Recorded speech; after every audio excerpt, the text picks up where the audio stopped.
Hi guys, ito tingnan natin, i-unboxing natin ang Lancel ng aking anak na Sinkulas. Ayan.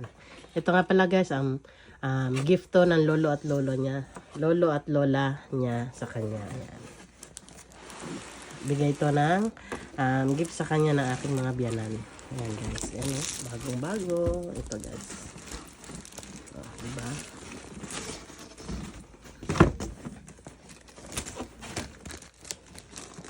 Ayusin na natin. Anong kulay ito? Black at red ang kulay niya. Ito guys, yung lock niya dito. Ayan. Okay. Ayan.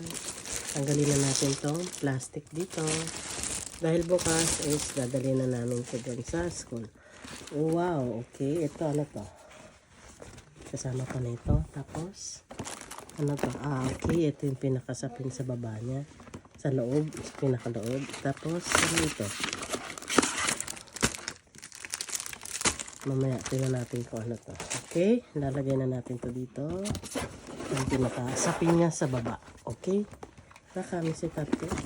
Okay guys, miti. Ay, tingnan nyo guys. Oh. Ang ganda-ganda.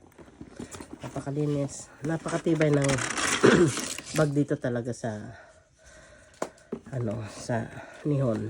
Okay. Ito. Ayan. Ang daming lagayan. Ayan guys. Oh. Ang daming yung balsa, diba?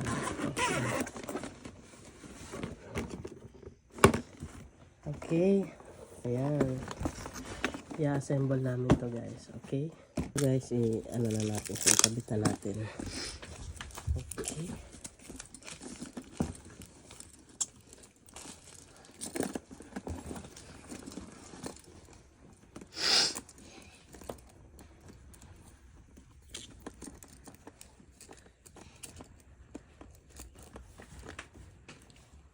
Kapamadi ka na. Chika.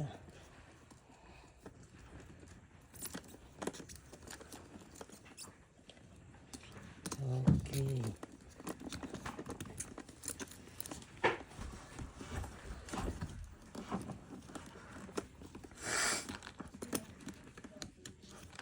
Guys, ang Lancel ni Nicolas. Okay? Ayan, may kasama na rin siyang cover. Kaya kahit umuulan, okay lang. Ayan. Okay, ayan. No, di ba ang ganda? Oh, tingnan mo. 6 years na nilang gagamitin yan dito. Ito yung bag ng elementary dito sa amin. Okay? Ayan, Lancel, napakatibay oh, guys. Alam mo bang pwedeng yung pinaka nito, yung leather na to, pwedeng gamitin, ginagawa nilang wallet, keychain, basta marami sila nagagawa dito. Ayan guys, ang Lancel dito, ang bag ng mga bata dito, elementary. Okay? 6 years nila yung gagamitin. Okay, nak, patingin dito. Kotsi. Hantay gawa. Hantay gawa. Kotsi. Okay.